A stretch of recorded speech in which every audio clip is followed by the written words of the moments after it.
দেখো parallel structure আগের দিন এই যে একটা স্লাইডে বলেছিলাম আমি, তো প্যারালাল স্ট্রাকচারে চিন নেই।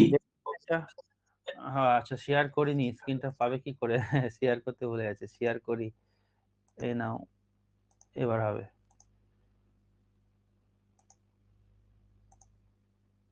ঠিক আছে, দেখা যাচ্ছে স্লাইড? হ্যাঁ স্যার।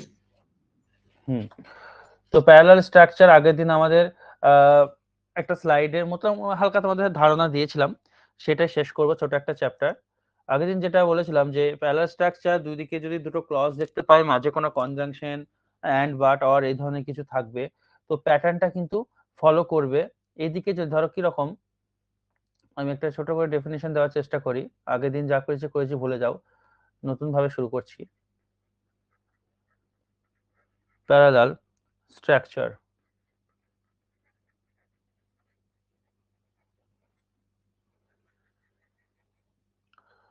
তো এক্ষেত্রে আমরা দেখব, বলছে বাক্য গঠন করার জন্য, আমি পুরো একদম ডেফিনেশনে চলে এলাম, মানে একদম এখান থেকে নোট বানাতে শুরু করবে তোমরা যখন খাতায় যারা তুলছো এখন, যারা পরে তুলবে তারা এখান থেকেই শুরু করবে। কি ব্যাপার, মোটা দিচ্ছি এইটাতে।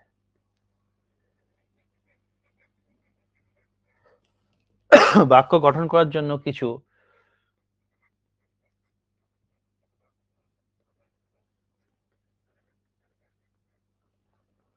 কিছু ধারাবাহিকতা,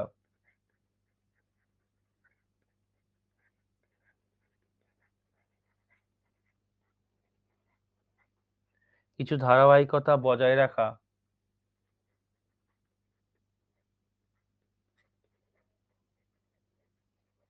প্রয়োজন হয়।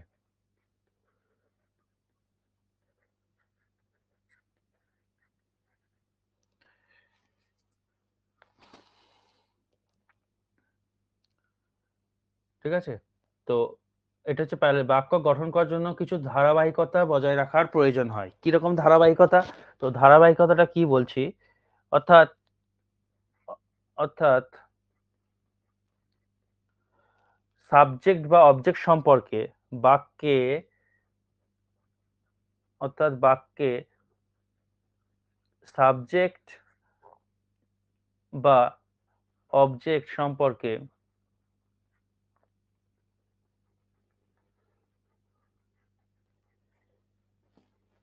কিছু বলার জন্য, কিছু বলার জন্য নাউন বা অ্যাডজেক্টিভ, এডিজে লিখলাম, বা প্রোনাউন, যেগুলো সব হয়, মানে যেগুলো আমরা ব্যবহার করি, তোমার অ্যাডভার্ব,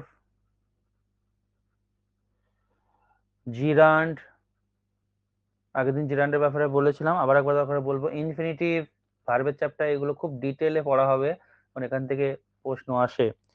তারপর তোমার কম্পারেটিভ, তৃতীয় স্লাইডে চলে যাচ্ছি, কম্পারেটিভ,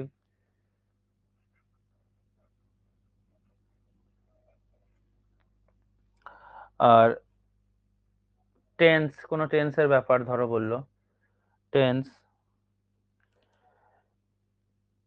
ইত্যাদি, ক্রোনোলজিক্যালি অর্ডার ইত্যাদি, ক্রোনোলজিক্যালি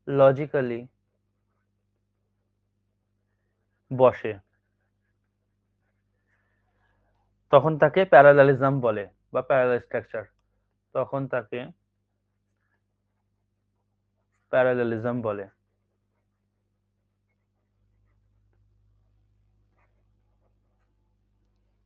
বলে মানে কি, যে বাক্যের মধ্যে যদি নাউন বসে, তাহলে সেই ধরো কোনো একটা সাবজেক্টকে বা কোনো একটা অবজেক্টকে তুমি নাউন দিয়ে কিছু একটা প্রকাশ করতে চলেছো, বা অ্যাডজেক্টিভ দ্বারা সেই সাবজেক্ট বা অবজেক্টের ব্যাপারে কিছু বলতে চলেছো, তাহলে ওই সাবজেক্ট বা অবজেক্টের ব্যাপারে আরো যদি তুমি কিছু বলতে চাও, তাহলে তোমাকে সেই অ্যাডজেক্টিভ, যদি অ্যাডজেক্টিভ প্রথমে ব্যবহার করে থাকো তাহলে দ্বিতীয় ক্ষেত্রে অ্যাডজেক্টিভ ব্যবহার করতে হবে, যদি প্রথম ক্ষেত্রে নাউন ব্যবহার করে থাকো তাহলে দ্বিতীয় ক্ষেত্রে নাউন ব্যবহার করতে হবে, প্রথম ক্ষেত্রে যদি জিরান্ড ব্যবহার করে থাকো তাহলে দ্বিতীয় ক্ষেত্রেও সেই তার ব্যাপারে কিছু প্রকাশ করতে গেলে তোমাকে কিন্তু তোমাকে কিন্তু জিরানটাই ব্যবহার করতে হবে। ইনফিনিটিভ করলে সে পরেরটাও ইনফিনিটিভ করতে হবে। এই যে একটা ধারাবাহিকতা, এই ধারাবাহিকতার কিন্তু প্রয়োজন রয়েছে একটা বাক্যে সিনট্যাক্সে বা বাক্যের গঠনের ক্ষেত্রে।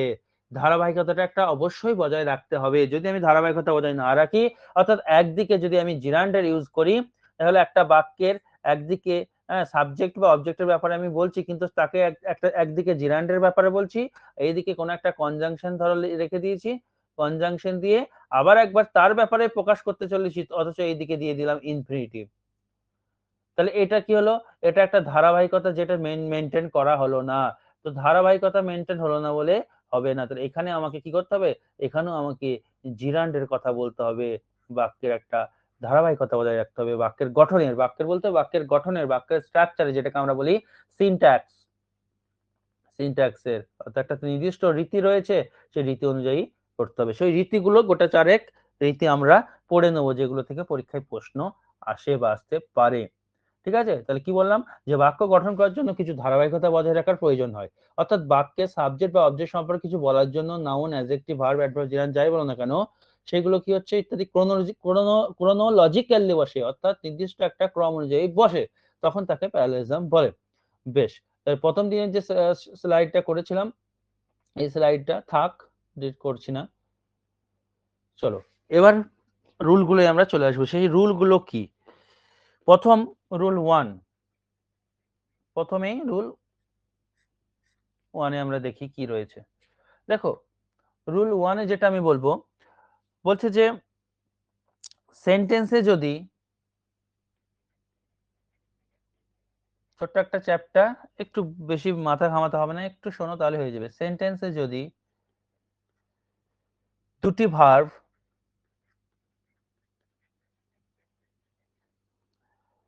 বা নাউন, দুটি ভার্ব বা দুটি নাউন থাকে, তবে তাদের বৈশিষ্ট্যটা, ইংলিশে যেটাকে আমরা বলি ক্যারেক্টারিস্টিক্স,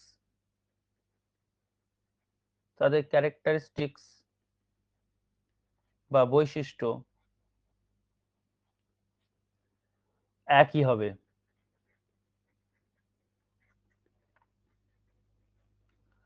কিরকম? এবার উদাহরণ দিয়ে দেখাচ্ছি। ধরো বলা হলো এ ক্যাট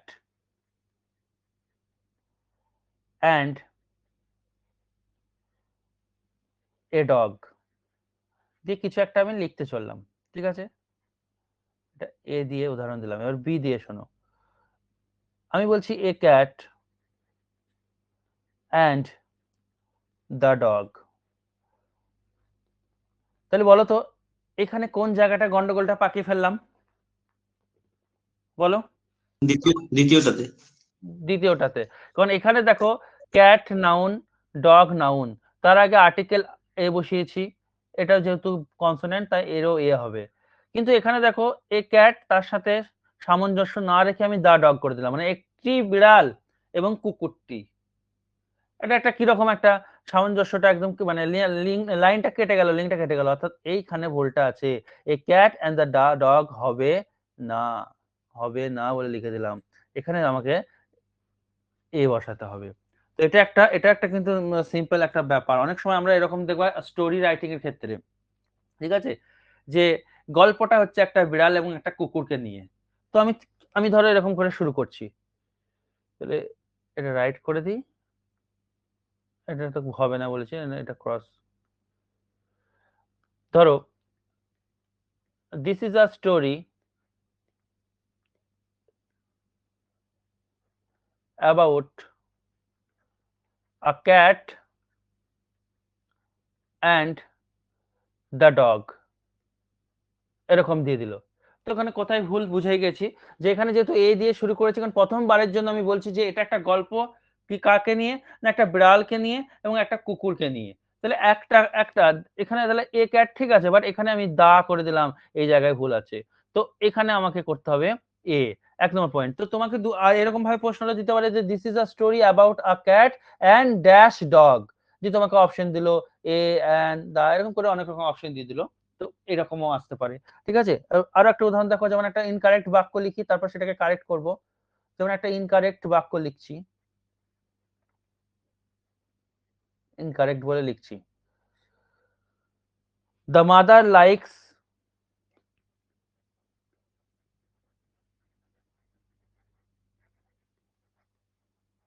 আগের দিন করেছিলাম সম্ভবত, এটাই লিখে দিচ্ছি, কুকিং অ্যান্ড টু রিড।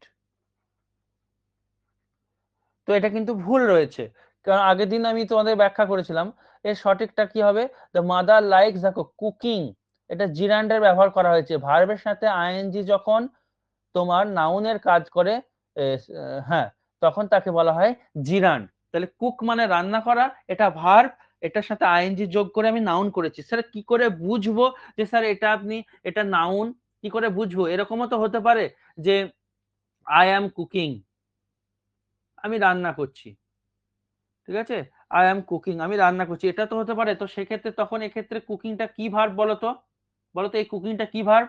একটু বেসিকে যাচ্ছি, এই কুকিংটা V4 ভার্ব না নাউন? এটা V4, এটা কিন্তু নাউন নয়, এটা কিন্তু V4 তো বটেই, এবং এটা কিন্তু মেন ভার্ব, কারণ এটা এটা রান্না করাটাই এখানে আমার মেন উদ্দেশ্য। এখানে অ্যামটা কি জন্য এসছে? অ্যামটা হেল্পিং ভার্ব, অ্যামটা বাক্যে কন্টিনিউয়াস টেন্স গঠন করতে এসছে, কারণ V4 কখনো একাকী বসে না। তাহলে এখানে কুকিংটা মেন ভার্ব, ঠিক আছে, কিন্তু এখানে কুকিংটা কিন্তু মেন ভার্ব নয়, নাউন। তার কারণটা হচ্ছে একটা ভার্ব, একটা এটা ভার্ব, এই ভার্বের আগে কি বসে? সাবজেক্ট বসে, আর ভার্বের পরে বসে অবজেক্ট বসে। আর অবজেক্ট হয় নাউন হবে কিংবা প্রোনাউন হবে, অন্য কিছু হতে পারে না। এটা অবজেক্ট, কেন অবজেক্ট? মা পছন্দ করে রান্না, কি পছন্দ করে? রান্না পছন্দ করে। এখানে মেন ভার্ব হচ্ছে লাইকস, এইটা। তো মেন ভার্বকে আমি কি দিয়ে প্রশ্ন করলে বা কাকে দিয়ে প্রশ্ন করলে যে উত্তরটা বের হয় তাকে বলা হয় অবজেক্ট। তাছাড়া ভার্বের এইদিকে অবজেক্টিভ থাকে, আর অবজেক্ট সবসময় নাউন বা প্রোনাউন হয়, অর্থাৎ এটা নাউনের কাজ করছে, প্রোনাউন তো নয়। প্রোনাউন আই, শি এগুলো হচ্ছে প্রোনাউন, তো এটা প্রোনাউন নয়। দ্যাট ইজ ওয়াই ভার্ব যখন নাউনের কাজ করে তখন এটাকে বলা হয় জিরান্ড, এটা জিরান্ড। তাই আমাকে অ্যান্ড দিয়ে ওই মায়েরই পছন্দের আরেকটা জিনিসের কথা বলা হচ্ছে, তাই ধারাবাহিকতা বজায় রাখার জন্য আমাকে এইখানটাতেও জিরান্ডের ব্যবহার করতে হবে। তাই টু রিডটা হবে না, আমাকে করতে হবে my mother likes cooking and reading. তাহলে এখানে সঠিক বাক্যটা লিখে নেব পরের স্লাইডে। ধীরে ধীরে বলছি, কোনো তাড়াহুড়ো নেই, এবং অসুবিধা হলে বলবে। এখানে না বলতে পারলে, না নেটওয়ার্কের কারণে না বুঝতে পারলে ফোনে বলবে, কোনো অসুবিধা নেই।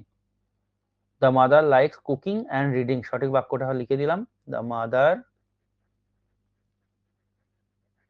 Likes cooking and reading. এটাও জিরান্ড, এর একই জিনিস বসাতে হচ্ছে, জিরান্ড রিডিং হয়ে গেল। এবার নেক্সট, আশা করি এটাতে প্রবলেম নেই। রুল 2 যাবো এবার। রুল 2 তে স্যার দেখো, একটু জিরান্ডের ব্যাপারটা বলবেন না স্যার? এই যে বললাম জিরান্ড হচ্ছে ভার্বের চ্যাপ্টার ডিটেলে পড়বো এখন। জিরান্ড আপাতত যেইটুকু মনে রাখবা সেটা হচ্ছে এরকম যে V1 প্লাস আইএনজি, যাকে আমরা বলি V4, এটা যখন নাউনের কাজ করে, জিরান্ডের অনেক ব্যবহার আছে। জিরান্ড বাক্যের সাবজেক্ট হিসেবে ব্যবহার হয়, অবজেক্ট হিসেবে ব্যবহার হয়, প্রিপোজিশনের অবজেক্ট হিসেবে ব্যবহার হয়। তো এটা জিরান্ডের চ্যাপ্টারে বলবো। তো এখানে মনে রাখো যে V1 প্লাস আইএনজি, যেটাকে আমরা V4 বলি, এটা যখন নাউনের কাজ করে তখন এটাকে জিরান্ড বলে। যেমন একটা উদাহরণ দেখো,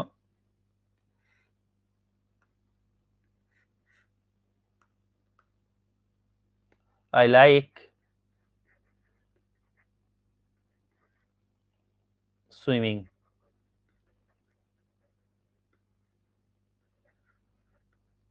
বা ধরো এরকম, সুইমিং ইজ আ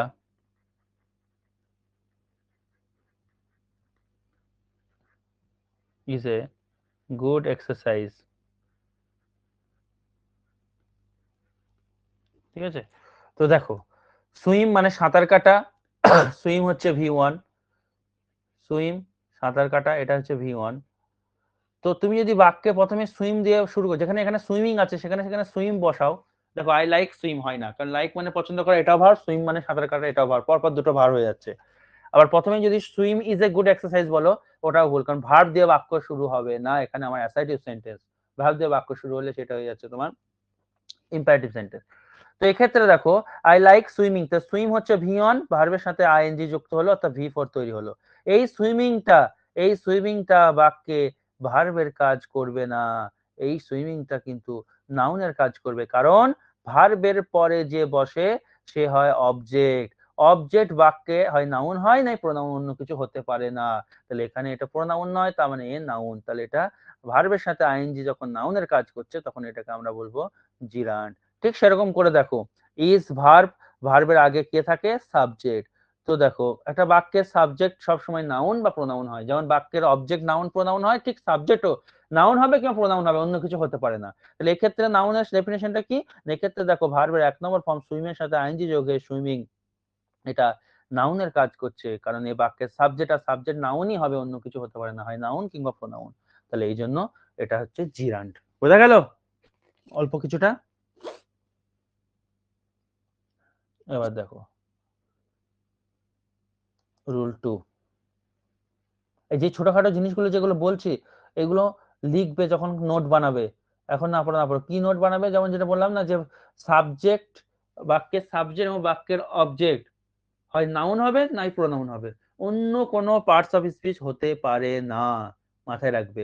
এখানে এরকম প্রশ্ন দিয়ে দিতে পারে পরীক্ষায় যে swimming is a good exercise, বললো সুইমিংটা কোন পার্টস অফ স্পিচ, তুমি একদম ঘেয়ে একদম ভার্বের টিক দিয়ে চলে এলে, কারণ তুমি জানো সুইম মানে সাঁতার কাটা, সুইম মানে সাঁতার কাটা, কিন্তু এ যখন আইনজি যোগ হয়ে যায় এবং বাক্যের সাবজেক্ট বা অবজেক্টের জায়গায় বসে তখন কিন্তু সে নাউনের কাজ করে এবং সেটাকে জিরান্ড বলা হয়। এগুলো মাথায় রাখতে হবে। রুল 2, রুল 2 কি বলছে দেখি। যখন কোনো মানে কি বলবো coordination and correlative conjunction, হ্যাঁ, তোমার প্যারালাল স্ট্রাকচারকে জয়েন করে, মানে এরকম হবে ব্যাপারটা, দাঁড়াও লিখে দিই।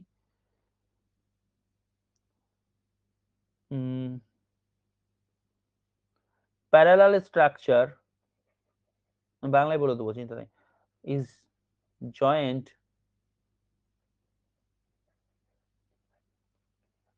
joined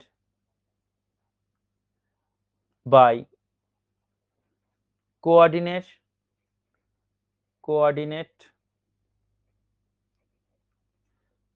and correlative।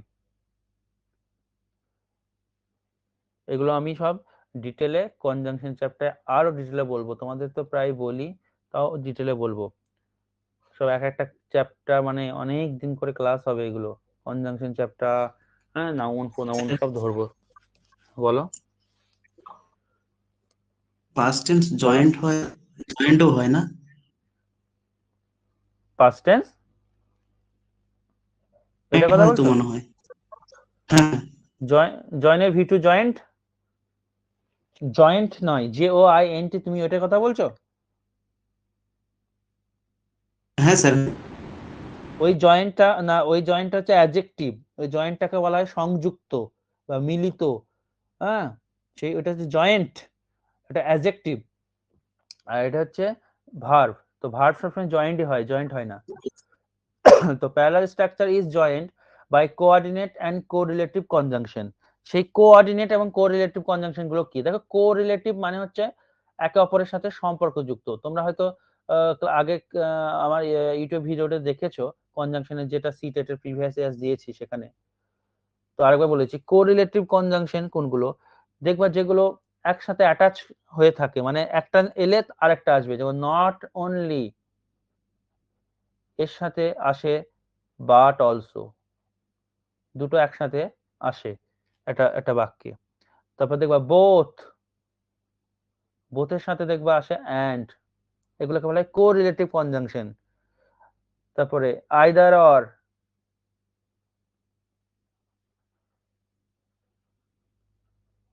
নাইদার নর, এগুলো হচ্ছে কোরিলেটিভ কনজাংশন। ঠিক আছে? আচ্ছা, আর কিছু এই কটা লিখলাম আপাতত।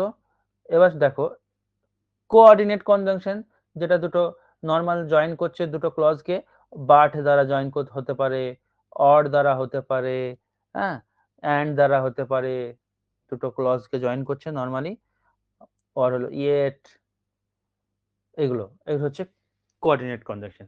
তো বলছে এরা এরা parallel structure is joined by coordinate and correlative conjunction.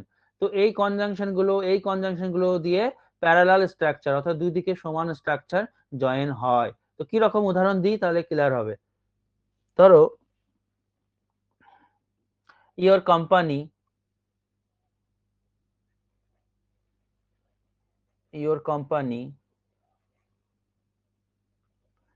and what its potential and what its potential, তার কি যেটাতে ক্ষমতার কথা বলছে, are of great value to me. কোথায় মনে হচ্ছে যেন কোনো একটা জায়গায় স্ট্রাকচারটা ছেড়ে গেল, বলো তো কোনো একটা জায়গায় স্ট্রাকচারটা ছেড়ে গেল, কোথায় সেটা?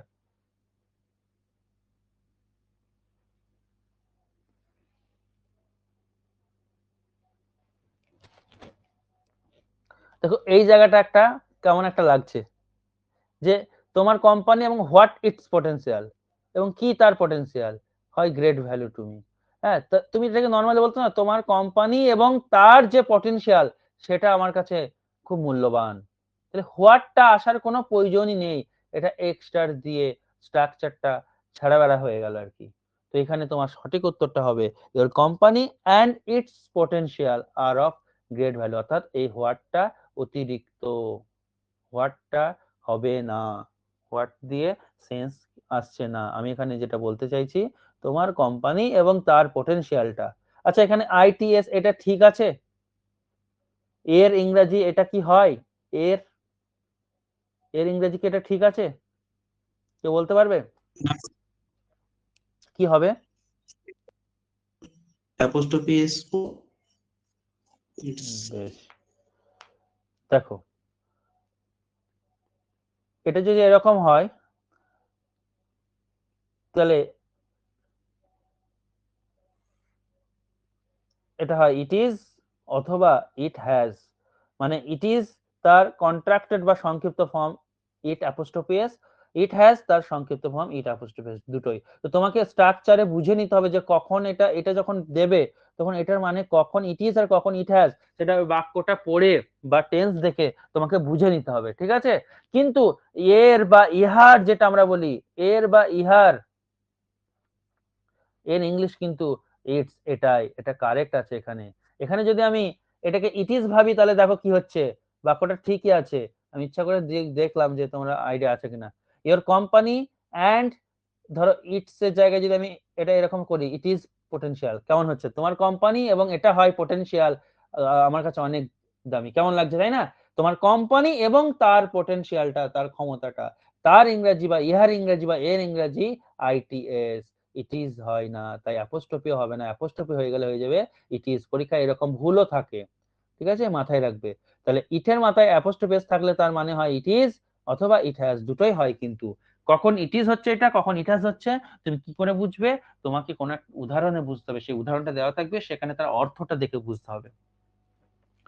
বেশ, তাহলে এটা হোয়াটটাই ভুল ছিল, কারণ দুই দিকে সমান স্ট্রাকচার চাই। এদিকে স্ট্রাকচারটা কি বলতো, এদিকে স্ট্রাকচার ছিল তোমার কোম্পানি, তোমার কোম্পানির ব্যাপারে বলা হচ্ছে, তোমার একটা অধিকারের ব্যাপারে বলা হচ্ছে, এবং এদিকেও তোমার কোম্পানির একটা অধিকার, পটেনশিয়ালটা তার অধিকারের মধ্যে পড়ছে, তার ব্যাপারে বলা হচ্ছে। মাঝে হোয়াট চলে এলো, মাঝে একটা প্রশ্নের মতো চলে আসছে, তাই এটা বাদ চলে গেল। পরের rule 3,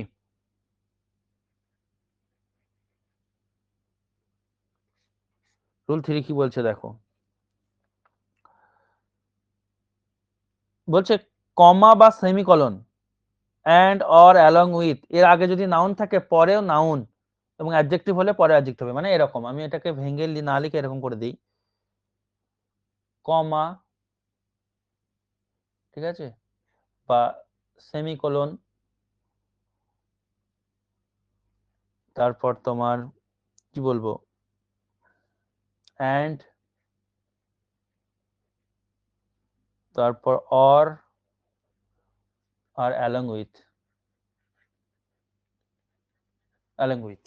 comma semicolon and or along with এদের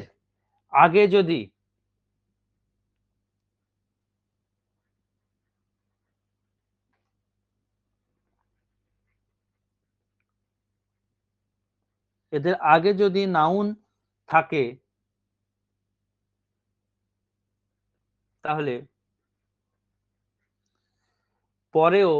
এদের পরেও নাউন আসবে বা নাউন বসবে।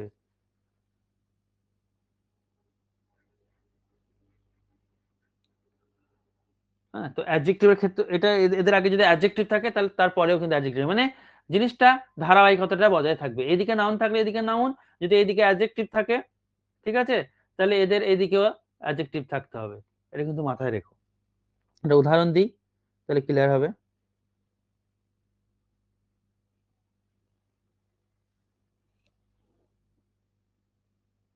ধরো বলছে দ্য পার্টিসিপেন্টস, উদাহরণটা এখানে আটবে না, পরের স্লাইডে যাচ্ছি।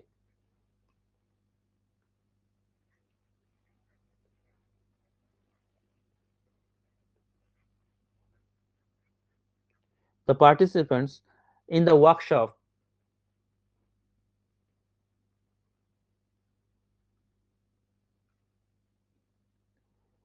learned, শিখেছিল, how to communicate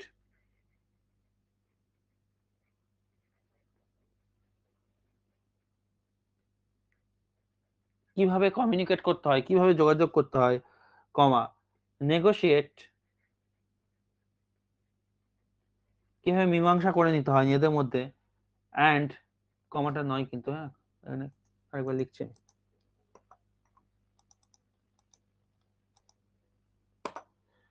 and working collaboratively and working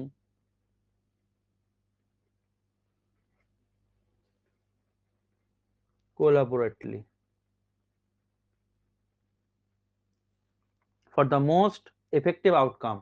দেখো এত বড় একটা জটিল মনে হবে অনেকের কাছে যে কি বড় লাইন, জটিল, পরীক্ষায় ছেড়ে দিয়ে পালিয়ে আসবে, কিন্তু ভুল খুব ইজি একটা জায়গায় ভুল আছে, সেই ইজি জায়গাটা আমাদেরকে বের করতে হবে। কঠিন ওয়ার্ড থাক, আমি ওয়ার্ড নিয়ে এখানে কোনো ভাববই না, আমার ওয়ার্ডের দরকার নেই, আমার স্ট্রাকচারটা দেখবো এখানে। বলো তো কোথায় ভুলটা আছে? ওয়ার্কিংটা কি হবে না? হুম, আর এই জায়গাটা বলে দিই, এখানে যে নাউনটা বলেছিলাম, এটা নাউনের বদলে এটা অ্যাডজেক্টিভ হতে পারে, ভার্ব হতে পারে, সমান প্রযোজ্য, ঠিক আছে? তো এইভাবে করে দিই, ওখানে আমি লিখিনি যেহেতু এখানে করে দিই, নাই অনেকে আবার ভাববে শুধু এইটাই হয়, অ্যাডজেক্টিভ হতে পারে, ভার্ব হতে পারে, নাউন হতে পারে, এরকম। তো দেখো এখানে কিন্তু একটা নির্দিষ্ট জায়গায় যেতে যেতে লাইন চ্যুত হয়ে গেল, কিরকম? দ্য পার্টিসিপেন্টস ইন দ্য ওয়ার্কশপের যে পার্টিসিপেন্টসরা ছিল, লার্ন মানে শিখেছিল, হাউ টু, তারা কি শিখেছিল? হাউ টু কমিউনিকেট, কিভাবে কমিউনিকেট করতে হয়, নেগোশিয়েট, কিভাবে নেগোশিয়েট করতে হয়, অ্যান্ড ওয়ার্কিং কোলাবোরেটলি, এবং কাজ করছিল সহযোগিতার সাথে, একসাথে। কেমন একটা এই জায়গাটা এসে জল খিচুড়ি পেকে গেল। How to communicate, negotiate and ওয়ার্কিংটা হতে হবে ওয়ার্ক, তবেই ঠিক হবে। কারণ এটাও ভার্ব, এটা V1 আছে 2 এর পর, এটাও V1 আছে, এটাও একটা কাজের কথা বলছে, কাজ করাটাও একসাথে কাজ করাটাও হচ্ছে V1 হবে, তাই এখানেও V1 দিতে হবে। এখানে ওরা কি দিয়ে দিল? V4, অর্থাৎ V1 আস্তে আস্তে এখানে V4 চলে এলো, তাই এটাকে কি করতে হবে? এটাকে V1 করতে হবে। এটা হচ্ছে ব্যাপার, মাথায় রাখবে এগুলো। তো কোনো কমা, তাহলে এই কমার আগে তোমার কমা হোক, অ্যান্ড হোক, সেমিকোলন হোক, এদের আগে কি আছে দেখবে, এবং তারপরেও কিন্তু সেটা দিতে হবে, মাথায় রাখবে কথাটা। আমি আর লিখলাম না, কারণ ওখানেই ঠিকঠাক করে দিলাম, এত বড় লিখলে সময়। বলো। বলছি স্যার, ধরুন ওই যে এর করার সময় কোনো কোনো জায়গায় আমি দেখেছি এস এর পরে অ্যাপোস্ট্রোফি এসটা দেয়, ওটা কি কারণে দেয়? তো এস এর পরে অ্যাপোস্ট্রফি হয়, এটা নাউনের চ্যাপ্টার পড়া বলছি, এটা তোমার এরকম,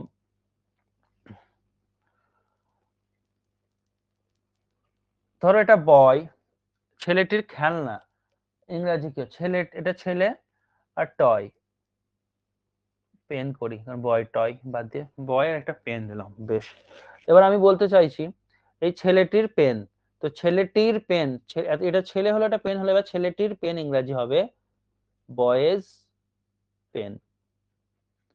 এটা র বা এর, অ্যাপোস্ট্রফি মানে র বা এর বোঝায়, ঠিক আছে, সেটা অফও হয়। এখন প্রশ্ন হচ্ছে একটা ছেলে, বয়েজ পেন মানে একটা ছেলের পেনের কথা বলা হলো, বেশ। এবার আমি আসবো বয় আর হোস্টেল। এবার তুমি বলতে চাচ্ছ ছেলেদের হোস্টেল, এখানে যদি তুমি এরকম করো বয়েজ হোস্টেল, তার মানে ব্যাপারটা কি ঘটে গেল বলতো? এই বয়েজ হোস্টেল, এটার মানে কি হয়ে গেল? কটা ছেলের হোস্টেল? একটা ছেলের হোস্টেল। কিন্তু একটা ছেলের হোস্টেলের কথা বলি আমরা না, অনেকগুলো ছেলের হোস্টেল, হোস্টেলটা অনেকগুলো ছেলের জন্য, যেমন বয়েজ হ্যাঁ স্কুল, হ্যাঁ একটা ছেলের স্কুল, অনেকগুলো ছেলের স্কুল, তো আগে তোমাকে অনেকগুলো ছেলের কথা বলতে হবে, তো অনেকগুলো ছেলের ইংরেজি বয়েজ, তারপর তোমার হোস্টেল দিতে হবে, কিন্তু এটা তো সঠিক এখনো হলো না, কারণ বয়েজ হোস্টেল, এবার বয়েজদের হোস্টেল একটা অ্যাপোস্ট্রফি আসবে, তো যখন প্লুরাল নাউনের অ্যাপোস্ট্রফি করবা তখন শেষে আর এসটা হবে না, শুধু অ্যাপোস্ট্রফি চিহ্নটা হবে, মানে সঠিক উত্তর হচ্ছে এইটা বয়েজ হোস্টেল। কি হলো রুলটা? যখন প্লুরালের সম্পর্কে কিছু বলবা, প্লুরালের যখন এর বা র এর মানে সেন্স আসবে, তখন শুধু অ্যাপোস্ট্রফি চিহ্ন দিতে হয়, শেষে এস থাকলে শুধু অ্যাপোস্ট্রফি চিহ্ন দিতে হবে, মানে তোমার অ্যাপোস্ট্রফি এস স্টার হবে না, বুঝতে পারলে? যেমন গার্লস স্কুল, আমি যদি গার্ল দি অ্যাপোস্ট্রফি দিয়ে স্কুল লিখি, মানে একটা মেয়ের স্কুল হয়ে গেল, কারণ গার্ল মানে মেয়ে। এবার অনেকগুলো মেয়ের স্কুল, একটা মেয়ের তো স্কুল হয় না, একটা মেয়েকে নিয়ে স্কুল হয় না, তো অনেকগুলো মেয়ে ইংরেজি কি গার্লস, তাহলে গার্লসটা আগে লিখে নিলাম। এবার এদের স্কুল, এদের সম্পর্কে বলছি, তাহলে একটা অ্যাপোস্ট্রফি এস আসা দরকার, কিন্তু বলছে রুল হচ্ছে, গ্রামাটিক্যাল রুল হচ্ছে প্লুরাল নাউনের অ্যাপোস্ট্রফি চিহ্ন দিতে হবে, শুধু এসটা দেওয়ার প্রয়োজন নেই, বুঝতে পারলে? হ্যাঁ, তার মানে স্যার যেগুলো ইএস হবে সেগুলোর ক্ষেত্রে কি হবে? কিরকম ইএস? মানে ওরও রুল পূরণ আছে করতে যে ইএস এর, বুঝতে পেরেছি, যেমন বুঝতে পেরেছি, আবার দেখবা কিডস একটা কবির নাম, মানে এটা বলতে গেলে তোমার একটা ক্লাস চলে যাবে, মানে অ্যাপোস্ট্রফি একটা চ্যাপ্টার রয়েছে, অ্যাপোস্ট্রফি নাউনের চ্যাপ্টারই রয়েছে অ্যাপোস্ট্রফি, এটা নিয়ে প্রায় 2 দিন মতো ক্লাস হবে। ওই এই এস, যেমন এটার ক্ষেত্রে কিন্তু আবার অ্যাপোস্ট্রফি এস লাগানো যায়, স্যার শেষে এস আছে, অ্যাপোস্ট্রফি এস কেন লাগালেন? কারণ এস, শেষে এস আছে, এখানে কিডসটা একটা কবিরই নাম, এস বাদ দিলে তার সেই কবির নামটা থাকবে না, ঠিক সেরকম করে ইএস এরও একটা ব্যাপার রয়েছে, তো এটা ওই চ্যাপ্টারটাই বলবো, অনেক কিছু বলার রয়েছে, পরপর পরপর আমার গুছিয়ে লেখা আছে, আমি সুন্দর করে ওকে তোমাদেরকে নোট বানিয়ে দেবো, ঠিক আছে? এগুলো এক একটা চ্যাপ্টার, অ্যাপোস্ট্রফি থেকে কোশ্চেন দেয়, আমি এরর কারেকশন দেবো অ্যাপোস্ট্রফি থেকে। যে জায়গায় বলছিলাম, তো এটা স্লাইড থেকে হটিয়ে দিই, নাহলে অনেকে আবার বলবে, যারা স্লাইড দেখে লিখে তাদের প্রবলেম হয়ে যাবে। দেখো এবার, তো এই জায়গাটা গেল, এবার রুল 3 হলো, রুল 4 এ আসছে এবার।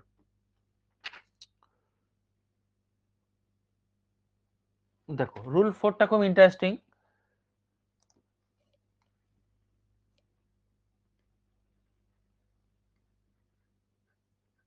রুল 4 বলছে প্যারালেলিজম ইজ ইউজড, প্যারালাল স্ট্রাকচারটাকে প্যারালেলিজম বলা হচ্ছে,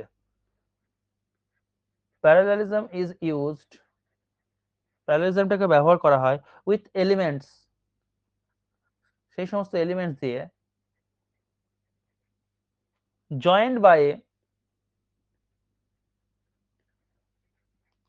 linking verb.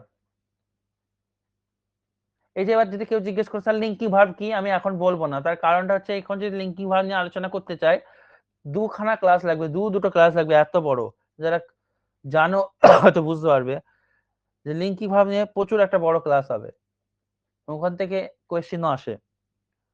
Or a form of B, B ভার্বের যে রূপগুলো আমরা জানি, অ্যাম, ইজ, আর, ওয়াজ, ওয়্যার, ঠিক আছে? তো কি বলছে যে প্যারালেলিজম ব্যবহার করা হয় উইথ এলিমেন্টস, সেই সমস্ত এলিমেন্টস গুলোর সাথে যেগুলো যারা জয়েন্ট হয় বাই লিঙ্কিং ভার্ব, কোন একটা লিঙ্কিং ভার্ব দিয়ে জয়েন হয়, অথবা এ ফর্ম অফ বি, বি ভার্বের কোন রূপ দিয়ে ব্যবহৃত হয়। শুধু লিঙ্কিং ভার্বের জন্য একটা জিনিস বলে রাখবো, যে লিঙ্কিং ভার্বের পর, মনে রাখবে, লিঙ্কিং ভার্বের পর এখানে বড় বলাও আছে, শুধু কোনো কিছু একটা বলে দিয়ে আবার সেটা যদি চলে যায় তখন আবার ওখানে ব্যতিক্রম আছে, তখন আবার তোমাদের মাথার উপর দিয়ে চলে যাবে, ওই জন্য আমি বলতে চাইছি না। লিঙ্কিং ভার্বের পর আপাতত মনে রাখো অ্যাডজেক্টিভ হয়, বা এটা এটা দেওয়া, এটা দেবো না, এটা দিলে আবার অন্য জায়গায় কনফিউশন হয়ে যাবে, কারণ এখানে ব্যতিক্রমও আছে। থাক, এই জায়গাটা এখন বলবো না। বি ভার্ব, অ্যাকচুয়ালি বি ভার্বের যে রূপগুলো অ্যাম, ইজ, আর, ওয়াজ, ওয়্যার, তারপরে যদি কখনো অ্যাডজেক্টিভ দেখতে পাও তাহলে সেই বি ভার্বটাকে লিঙ্কিং ভার্ব বলা হয়। এই ডেফিনেশনটা একটা মনে করো। যেমন ধরো বললাম যে he is good, he is bad, he is good, এগুলো। তো দেখবা এইটা হচ্ছে ব্যাড, হচ্ছে কারোর গুণ, মানে এই প্রোনাউনের গুণ, তো এটা হচ্ছে অ্যাডজেক্টিভ। তো অ্যাডজেক্টিভের আগে যদি বি ভার্বের কোনো রূপ থাকে, অ্যাম, ইজ, আর, এগুলো বি ভার্বের রূপ, তখন এটাকে বলা হয় লিঙ্কিং ভার্ব। আরো ডিটেলে পরে বলবো, অল্প করে হালকা করে কিছু জেনে রাখো। তো আরো কিছু ভার্ব আছে যারা লিঙ্কিং ভার্বের কাজ করে, যেমন টেস্ট, স্মেল, আরো ভার্ব রয়েছে। তাই এখানে কি বললো, লিঙ্কিং ভার্বের কথা বললো, অথবা ফর্ম অফ বি, বি ভার্বের ফর্মের কথা বললো। পরে দেখছি জিনিসটা কি, তোমাদের পরে আমি বলবো, এইগুলো নোট করবা না, লিঙ্কিং ভার্বের সময় নোট করবা। আপাতত আমি একটা উদাহরণ দিয়ে ক্লিয়ার করার চেষ্টা করছি। কিছু কিছু জিনিস, ভার্বের চ্যাপ্টার তো হাত দেওয়াই যাবে না এখানে, তাহলে তা শেষ হবে না, এবং আমার নোটে সুন্দর করে লেখানো আছে। একটা উদাহরণ দিই তাহলে ক্লিয়ার হবে। To learn, example,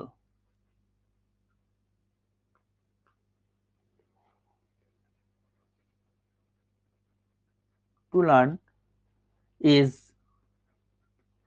understanding the world.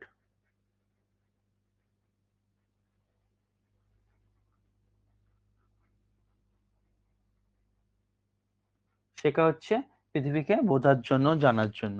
তো এটা কিন্তু ভুল, এটা কিন্তু ভুল।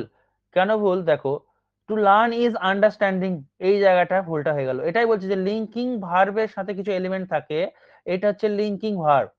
লিঙ্কিং ভার্বের ডেফিনিশনটা কি বললাম, দুটো ডেফিনিশন দেওয়া হবে। একটা বললাম যে লিঙ্কিং ভার্বের পর অ্যাডজেক্টিভ থাকে, আর একটা হচ্ছে লিঙ্কিং ভার্বের পর তোমার কি বলে ওটাকে, কি একটা বলে গো, ভুলে গেলাম, এই সময় মনে আসছে না।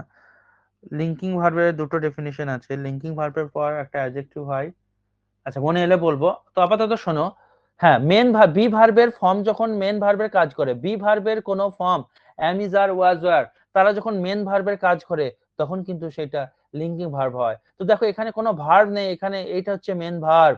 স্যার লার্নটা তো ভার্ব, কিন্তু লার্নটা মেন ভার্ব নয়, লার্নের আগে টু লেগে গেছে, ঠিক আছে? লার্নের আগে যখন টু লেগে যাবে, বলে রাখি, লার্নের আগে বা যে কোনো ভার্বের আগে যখন টু লেগে যাচ্ছে, অর্থাৎ টু প্লাস ভি অন, তখন সেটা হচ্ছে কার স্ট্রাকচার, তখন এটাকে বলা হয় ইনফিনিটিভ, এটাকে বলা হয় ইনফিনিটিভ। স্যার ইনফিনিটিভটাও তো একটা ভার্বের ফর্ম, হ্যাঁ ইনফিনিটিভটা ভার্বের ফর্ম, কিন্তু ওটা ওটা তোমার কি ভার্ব, এটা হচ্ছে নন ফাইনাইট ভার্বের ফর্ম। নন ফাইনাইট ভার্বের একটা ভাগ এটা। নন ফাইনাইটের ভার্বের তিনটে ভাগ রয়েছে, ঠিক আছে? নন ফাইনাইট ভার্বের তিনটে ভাগ রয়েছে, এরকম। ধরো এটা নন ফাইনাইট ভার্ব, তার তিনটা ভাগ রয়েছে, একটা হচ্ছে পার্টিসিপল, একটা হচ্ছে জিরান্ড, আর একটা হচ্ছে ইনফিনিটিভ। তো ইনফিনিটটা হচ্ছে নন ফাইনাইট ভার্বের মধ্যে পড়ছে। নন ফাইনাইট ভার্ব মানে কি, না যাকে ছাড়া বাক্যের অর্থটা সম্পূর্ণ হয়, অর্থাৎ বাক্যের অর্থ কমপ্লিট হওয়ার জন্য বা বাক্যের সেন্সটা কমপ্লিট হওয়ার জন্য যার প্রয়োজন নেই, সেটা হচ্ছে নন ফাইনাইট ভার্ব। এখন প্রশ্ন হচ্ছে, আমি কি বললাম যে ইন টু এর সাথে লার্ন লেগে গেল, মানে এটা ইনফিনিটিভ হয়ে গেল, অর্থাৎ এটা আর মেন ভার্ব থাকলো না, এটা নন ফাইনাইট ভার্বে চলে গেল। তো মেন ভার্ব এখানে কে, মেন ভার্ব এখানে হচ্ছে ইজ, এবং এই ইজটা কিসের কাজ করছে, ইজটা লিঙ্কিং ভার্বের কাজ করছে। লিঙ্কিং ভার্বের এদিকে যা থাকবে, নিয়মটা হচ্ছে এরকম, লিঙ্কিং ভার্বের এদিকে যা থাকবে, এদিকে কি আছে, ইনফিনিটিভ আছে, তাহলে এইদিকেও লিঙ্কিং ভার্বের যে ভার্বটা আসবে সেটাকে ইনফিনিটিভ আনতে হবে। এখানে দেখো V4 দিয়ে দিয়েছে, যে এখানে এর ইনফিনিটিভ কি, এর ইনফিনিটিভ কি হবে বলো, আন্ডারস্ট্যান্ডিং এর ইনফিনিটিভ কি হবে বলো, আন্ডারস্ট্যান্ডিং এর ইনফিনিটিভ ফর্ম কি, to understand, to to understand. Understand. তাহলে এটা কেটে যাবে, এখানে বসবে টু আন্ডারস্ট্যান্ড। তাহলে এখান থেকে আপাতত যেটুকু মনে রাখতে বলবো আমি, যে লিঙ্কিং ভার্বের আগে যে রূপটা থাকছে, লিঙ্কিং ভার্বের পরেও সেই রূপ, সেই স্ট্রাকচারটা থাকতে হবে, মানে এইটা থাকতে হবে। To learn is to understand the world, এটা হচ্ছে সঠিক। পরীক্ষায় এরকম ভাবে দিয়ে দিবে to learn is understanding the world হবে না, কারণ ইজটা লিঙ্কিং ভার্ব, লিঙ্কিং ভার্বের আগে আছে ইনফিনিটিভ, লিঙ্কিং ভার্বের পরেও ইনফিনিটিভ থাকতে হবে, আর আন্ডারস্ট্যান্ডিং এর ইনফিনিটিভ হচ্ছে টু আন্ডারস্ট্যান্ড, কারণ টু প্লাস ভি1 যোগ করেই ইনফিনিটিভ তৈরি হয়। এটাই হচ্ছে ব্যাপার, এখানে আর বিশাল কিছু ব্যাপার নেই। নেক্সট,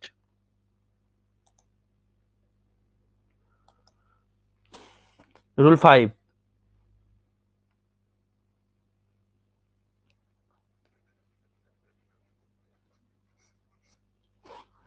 দুটো মতো আছে, করে দিই।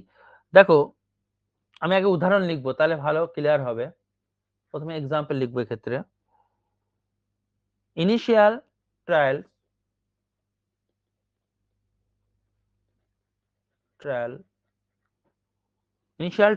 showed দেখিয়েছিল that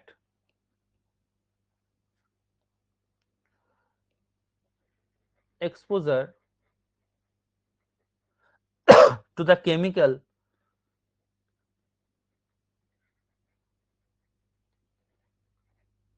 caused memory problems,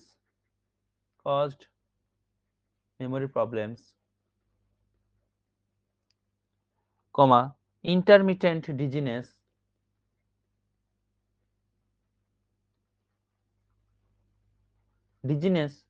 মানে ঝিমিয়ে পড়া যে ব্যাপারটা ঘটে আমাদের সাথে, and deter sleep, এটা বোঝার আছে, এখানটা একটু বুঝবে, and deter sleep। তো এই অবশ্যই এটা ভুল লিখলাম, মানে কোন একটা জায়গায় তোমার লাইনচ্যুত হয়ে গেল, তো কোন জায়গায় লাইনচ্যুত হয়ে গেল সেটা আমাদেরকে খুঁজে বের করতে হবে। কারোর কিছু মাথায় এলে বলতে পারো। ডিটার মানে বাধা দেওয়া, হ্যাঁ, ডিটার মানে হচ্ছে বাধা দেওয়া।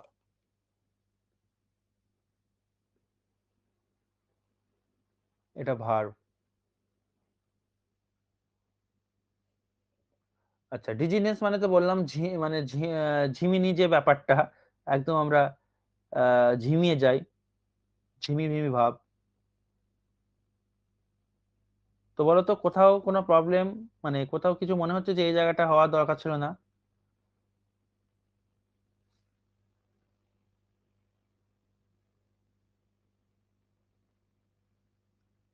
দেখো ইনিশিয়াল ট্রায়াল মধ্যবর্তী বলছি অভ্যন্তরীণ যে ট্রায়ালটা সেটা দেখিয়েছিল, মানে ট্রায়াল মানে এখানে পরীক্ষা, টেস্ট, ঠিক আছে, একটা টেস্ট করা হয়েছিল কোনো কিছু, সেটা দেখিয়েছিল যে exposure to the chemical, exposure মানে হচ্ছে তোমার প্রকাশ করা, ঠিক আছে, প্রকাশ বা কোনো কিছু ঘাটতি মানে প্রকট হওয়া, মানে অনাবৃত্ত, হ্যাঁ, এক্সপোজার মানে এখানে অনাবৃত্ত মানে আনকভার্ড, যেটা এক্সপোজার টু দা কেমিক্যাল, অর্থাৎ কেমিক্যাল যদি তুমি আনকভার্ড করে রাখো, অনাবৃত্ত করে রাখো, তাহলে কি হবে, কস্ট সেটা ঘটিয়েছিল, কি ঘটিয়েছিল, যে ওরা পরীক্ষা করে দেখেছে যে কেমিক্যালকে যদি আমি এক্সপোজার করে রাখি, অনাবৃত্ত মানে না ঢেকে রাখি, তাহলে এটা কি ঘটিয়েছিল, মেমোরি প্রবলেম, মেমোরি নিয়ে সমস্যা ঘটিয়েছিল। বেশ, একটা গেল।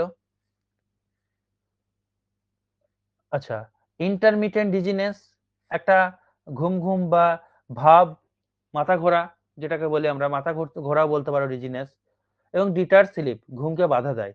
আচ্ছা, একটা জিনিস তোমরা খেয়াল করে দেখো তো, আমাকে বলো তোমরা, এই মেমোরি প্রবলেমস, এক্ষেত্রে এই যে মেমোরি প্রবলেম বলে যে লাইন ওয়ার্ড দুটো আমি দিয়েছি, এই ওয়ার্ডটা কোন পার্টস অফ স্পিচ, এই গোটা ওয়ার্ডটা একটু ভেবে বলো, একটু আগে কিন্তু আমি উদাহরণটা দিয়েছি, এরকম ব্যাখ্যা বলেছি,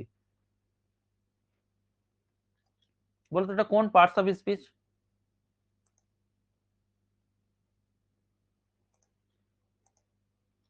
অ্যাডজেক্টিভ। একটু ভেবে বলো। দেখো ভার্বকে বলছে কেমিক্যালটাকে যখন আমি অনাবৃত করে রাখবো তখন সেটা কি ঘটায়, মেমোরি প্রবলেম ঘটায়। কি দিয়ে, ভার্বকে কি দিয়ে প্রশ্ন করলে আমি কি বললাম, কি বের হয় বলো তো, কোন পার্টস ইয়ে বের হয়, সাবজেক্ট না অবজেক্ট, আগে বলো, সাবজেক্ট না অবজেক্ট সেসব বলো, অ্যাডভার্ব নাউন বাদ দাও।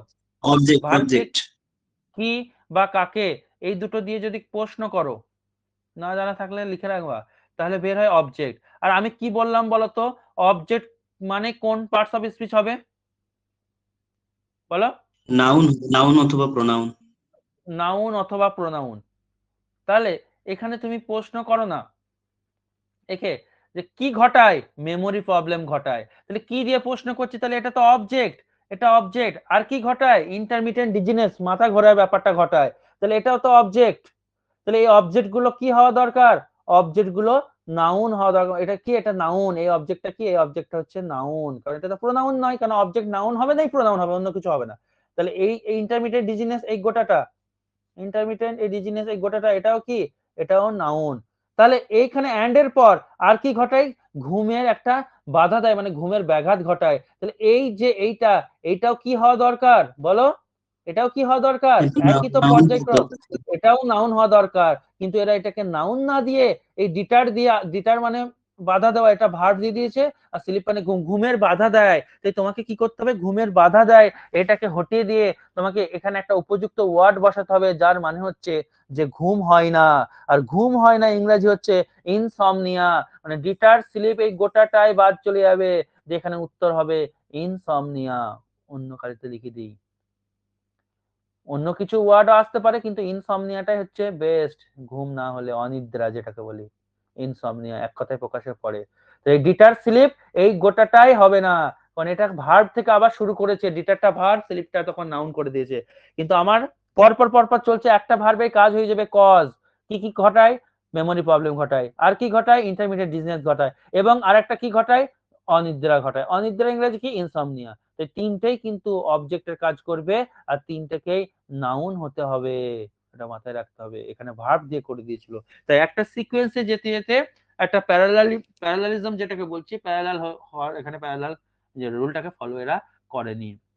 বুঝতে পারলে এই জিনিসগুলো আস্তে আস্তে বলছি। এবং হ্যাঁ বলো, ইনসোমনিয়া মানেটা কি বললে? অনিদ্রা, যেটা ঘুম হয় না যেটাকে বলি ইনসমনিয়া, অনিদ্রা নাউন। এটা লিখে নেবে পাশে নাউন বলে, এখানে আমি লিখে দিই, জায়গাটা একটু জগা খিচুড়ি হলো, আমি পরেরটাই লিখে দিই। কিভাবে লিখে দিব দেখো, নোটটা এইভাবে বানিয়ে নেবে, মেমোরি প্রবলেম এরকম করে লিখে দিই, দাঁড়াও।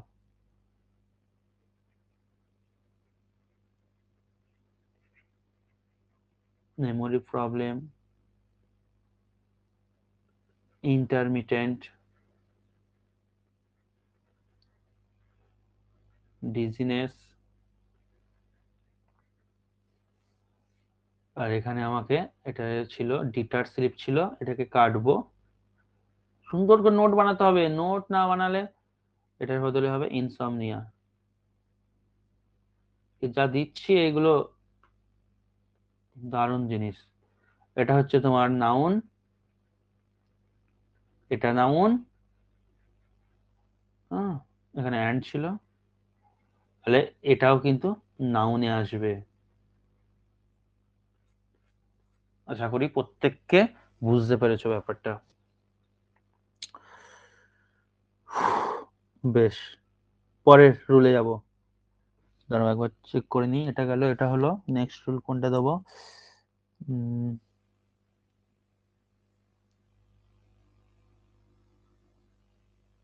বেশ পরের রুল দেখো, রুল নাম্বার কত হবে জানো, রুল কত হলো, কত 5 হলো, 6, রুল 6। দেখো রুল 6 বলছে প্যারালালিজম ইজ অলসো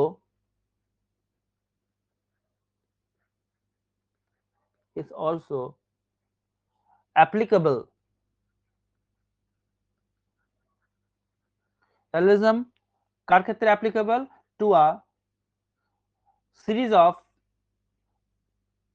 এখানে একটা প্রিপোজিশন মনে রাখবে, অ্যাপ্লিকেবল টু, হ্যাঁ অ্যাপ্লিকেবল টু মনে রাখবে, পরীক্ষা দিতে পারে, to a series of, preposition হিসেবে দিয়ে দিতে পারে, ক্লজ ইন আ সেন্টেন্স, কোন একটা বাক্যে ক্লজের ক্ষেত্রেও কিন্তু প্যারালালিজম অ্যাপ্লিকেবল। কি রকম সেটা দেখি চলো, পরের স্লাইডে দেখবো, আঁটবে না, বড় বড় বাক্য সব।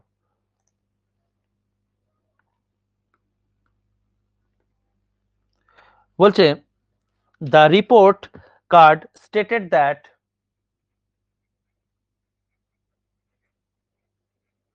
the report card stated, বর্ণনা করা, that বর্ণনা করেছিল যে the student often talked in class, the student often, ছাত্রটা প্রায় কথা বলতো in ক্লাসে, কমা, that আবার একটা ঘটনা বলছে, that he builded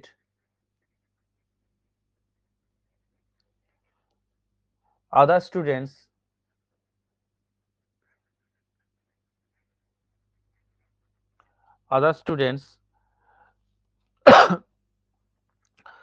and rarely, যেটা সে তো অন্য স্টুডেন্টের মধ্যে ছড়িয়েছিল বা তৈরি করেছিল, কথা বলা হ্যাবিটটা, এটা বলতেছে। হ্যাঁ, এবং লাস্টে কি ফিনিশিং দিচ্ছে এক তথ্যটা, and rarely finished his homework। Rarely মানে খুব কম, এটা নেগেটিভ ওয়ার্ড, খুব কম মানে করেই না এরকম,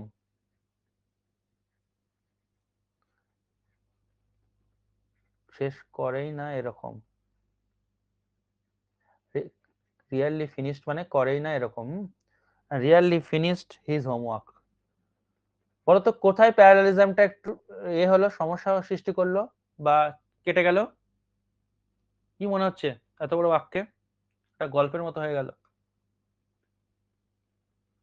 রিপোর্ট কার্ড ব্যাখ্যা করলো যে, কি ব্যাখ্যা করলো, that the students often talk in class, ছাত্রটি প্রায় ক্লাসে কথা বলতো, এটা রিপোর্ট কার্ডে বলা আছে।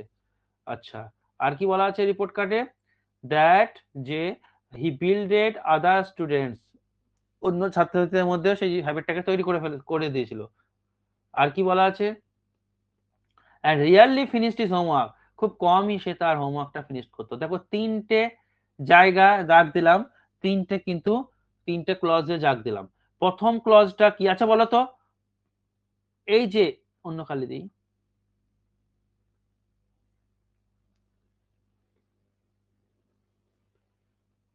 এই ক্লজটা কি ক্লজ, এতটা কি ক্লজ বলো?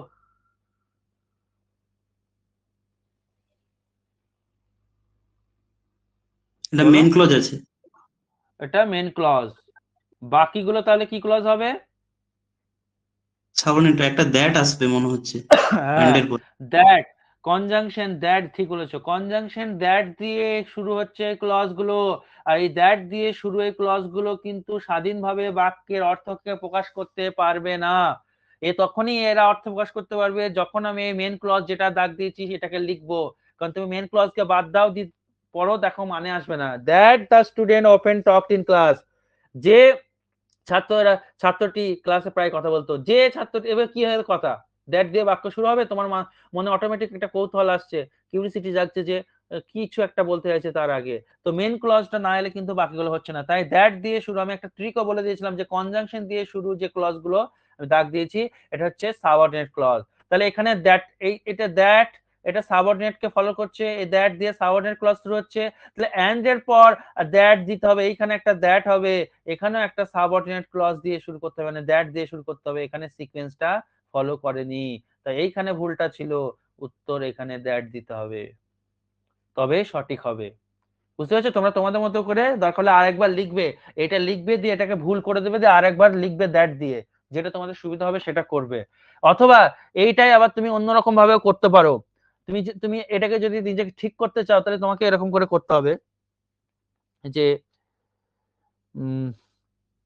বলে দিই, এখানে লিখি, দ্য রিপোর্ট কার্ড স্টেটেড, আর একরকম ভাবে করা যায় সেটা করে দিচ্ছি।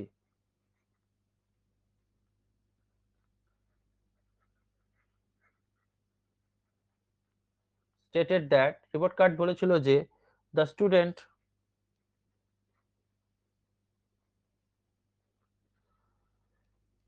often talked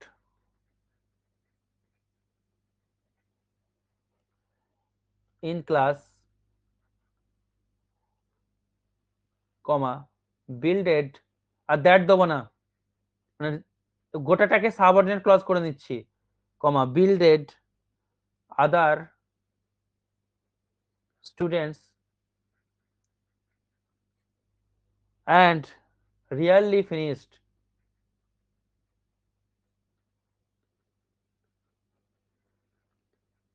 his homework।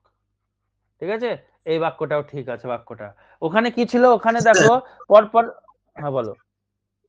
আগেরটাতে that এর পরে তাহলে হি আসা উচিত একটা। কেন কোন দ্যাটটার পরে হি আসা উচিত? কেন হি আসবে? সাবজেক্ট তো আছে দ্য এই স্টুডেন্ট। হ্যাঁ, ওর পরে তারপরে দ্যাট এর পরে একটা হি বিল্ড আসছে, তাহলে অ্যান্ড এর পরে দ্যাট এর পরে হি আসা উচিত। দ্যাট এটা বলছো তো এইখানটা তো, হ্যাঁ এখানে হি আসবে, দিইনি না, হ্যাঁ এইখানটা হি, ঠিক বলেছো। দ্যাট হি রিয়ালি, কারণ দ্যাট দিয়ে তো আর রিয়ালি হয় না, একটা সাবজেক্ট দ্যাটের পর তো অবশ্যই সবসময় মনে রাখবে, আমি দিতে ভুলে যাই আর না যাই, তোমরা কিন্তু মাথায় রাখবে যে দ্যাটের পর সব সময় সাবজেক্ট, ভার্ব, আদার ওয়ার্ড, এই স্ট্রাকচারটা ফলো হয় যখন এটা তোমার ক্লজ হিসাবে ব্যবহৃত হয়, এটা মাথায় রাখবে। তো এখানে আমি হিটা দিইনি, ঠিক বলেছো, thank you. That he really finished his homework, এখানে একটা হি লাগবে, নাহলে এখানে ডাইরেক্ট ভার্ব চলে আসছিল। বেশ, হ্যাঁ তাহলে এখানে যেটা বলছিলাম, এখানে তাহলে আমাদের দেখো রিপোর্ট কার্ড বললো যে একটা দ্যাট লাগবেই, কারণ একটা দ্যাট না দিলে বাক্যের অর্থটা আসবে না, এই দ্যাট লাগবেই। এই দ্যাটের পরে দেখো একটাই সাবজেক্ট হয়ে গেল, কে? The student, subject. The student often talk in class, comma, ওই ছাত্রটা কি করেছিল? বিল ডেট করেছিল আদার স্টুডেন্টস, তাই আলাদা করে আর সাবজেক্ট দিলাম না। এন্ড ওই স্টুডেন্টটা কি করছিল না, কমই ফিনিশ করতে তার হোমওয়ার্কটা, তাই আলাদা করে দ্যাট দেওয়া দরকার হলো না, তাই সাবজেক্ট হলো না। যদি দুটোতে দ্যাট আসে তাহলে 3 নম্বরটাও দ্যাট আসবে, সাবজেক্টও আসবে, এটা মাথায় রাখবা। আর এখানে কি করলাম? দ্য স্টুডেন্টের চরিত্রটা বললাম, স্টুডেন্ট কি করে? টক, কথা বলে। এটার সাথে কি জয়েন করলাম? কমা দিয়ে। কি আরো কি বললাম? বিল্ডেড, তৈরি করে। আর কি করে সে? কম শেষ করে। এই যে ভার্ব গুলোকে জুড়ে দিলাম কমা দিয়ে দিয়ে। আর লাস্টে আমরা তো জানি যে একই জিনিস বললে, একই একটা ছেলের ব্যাপারে একই কথা বললে, তিনটে বৈশিষ্ট্যের কথা বললে প্রথম দুটো কমা হবে, লাস্টেরটাই এন্ড দিয়ে লিখতে হয়, এটা তো আমরা জানি। লাস্ট রুল, আজকে লাস্ট রুল, আজকে এখানে শেষ করব দিয়ে, নাহলে মাথার উপর দিয়ে চলে যাবে। রুল নাম্বার 7, মানে এটাই শেষ রুল, এবং চ্যাপ্টারও শেষ, ক্লাসও শেষ হবে। রুল 7 দেখো কি বলছে, উদাহরণ দিতে হবে এখানে আগে আমাকে।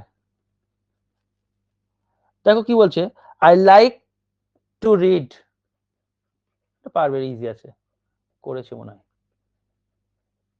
I like to read books over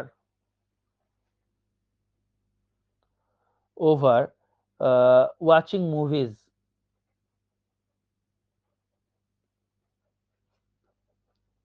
মানে আমি সিনেমা দেখার থেকে, ঠিক আছে, সিনেমা দেখার থেকে পড়তে পছন্দ করি, এটা বলতে চাইছে।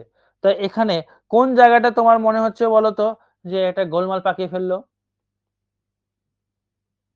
টু ওয়াচ হবে। টু ওয়াচ হবে, কারণ দেখো I like to read books over watching movies, এই জায়গাটায় গোলমালটা পাকিয়ে ফেললো। তাই তোমাকে দু জায়গায় চেঞ্জ করতে হবে। টু, তাহলে তখন আবার ওভারটা আসছে না কিন্তু, তাহলে দেখো কেমন একটা চলে আসছে, I like to read books over to watch movies, হচ্ছে না ওভারটা। আচ্ছা এখানে আমাকে কে বলবে ওভারটা কোন পার্টস অফ স্পিচ? আমি এই দিকে চেঞ্জ করব, তাহলে বাক্যটা সঠিক হবে। বলো তো ওভারটা কোন পার্টস অফ স্পিচ, আগে বলো, আগে অন্য একটা জায়গায় যাই। পারবে তো প্রিপোজিশন তোমরা, কি কো? প্রিপোজিশন প্রেপোজিশন, প্রিপোজিশন ওভার হচ্ছে প্রেপোজিশন। আর আমি বলেছিলাম, আবার দেখো রিপিট হচ্ছে, যে জিনিসগুলো বলবো বারবার বারবার সেগুলোই ঘুরে ফিরে আসবে, কারণ তার বাইরে প্রশ্ন হয় না। প্রিপোজিশন টু বাদে বাকি প্রিপোজিশনের পর ভি ফোর হয়, দ্যাট ইজ ওয়াই এখানে ভি ফোর বসেছে। তাহলে আমি প্রিপোজিশনটাকে আমি হটাতে চাইছি না, বাক্যের অর্থটাকে সঠিক করব, আমি এইভাবে করতে চাইছি। আমি এর ইনফিনিটি এইটাকে হটিয়ে দেবো, এইটাকে হটিয়ে দেবো, তাহলে তো আমার হয়ে যাবে। আর সঠিক উত্তর কি হবে? I like reading. কত ইজি হয়ে গেল ব্যাপারটা, দেখো, বুকস। সরাসরি আইএনজি আসবে? বলো। আচ্ছা আচ্ছা, এটা জিরান্ড হিসাবে বসছে। জিরান হিসাবে বসছে। আর তাছাড়া কিছু ভার্ব আছে, লাইকের মতো আরো কিছু ভার্ব আছে আমি বলবো, তাদের পর সরাসরি জিরান্ড বসাতে হয়, মানে ভি ফোর বসাতে হয়। আমি বলবো, একটা লিস্ট করে দেবো, বলছি না ভার্বের চ্যাপ্টারটা তোমার টেন্স যেমন করে হলো না, ভার্বের চ্যাপ্টার অত বড় চ্যাপ্টার, 15টার মতো ক্লাস, কোনো ব্যাপারই নয়, ঠিক আছে। এই হচ্ছে ব্যাপার। তো I like reading books, books করেছিল এখানে, তাই তো, বুকস হবে। ওভার, এই ছোটখাটো জিনিসগুলো একটু মানে ইয়ে করে নেবা তোমরা, আমি যদি লিখতে ভুলে যাই তোমরা করে নেবে। I like reading books over watching movies, সঠিক হয়ে গেল। আর তুমি যদি ওয়াচিংটাকে টু ওয়াচ করতে চাও, তাহলে কিন্তু অ্যাকচুয়ালি একদিক থেকে ভুল হবে। কেন ভুল হবে? আমি একটু আগে এটা তোমাদেরকে যেটা বলছিলাম, হ্যাঁ, আবার অ্যান্ড অ্যান্ড লাগালে ফ্যান্ড যে করতে হবে। কিন্তু আর একটা রুল হয়ে যাচ্ছে যে লাইক এর পর লাইক, এনজয়, এইসব ভার্ব গুলো রয়েছে, তাদের পর সরাসরি V4 বসে, তাই আমি এই ইনফিনিটিভ তাদের পর হয় না। তাহলে আমি এটাকে কাটবো, নাহলে তো এখানেও ভুল থেকে যাচ্ছে, তাই আমি এটাকেই ঠিক করলাম। ঠিক আছে, লাইক, এনজয়, আরো কিছু ভার্ব আছে আমার লেখা আছে, অত মনে নেই, এদের পর ডাইরেক্ট V4 বসে, ইনফিনিটিভ বসে না, অর্থাৎ 2 + V1 বসে না। এই হচ্ছে আজকের ক্লাস। তো আমাদের এই চ্যাপ্টারটাও শেষ হয়ে গেল।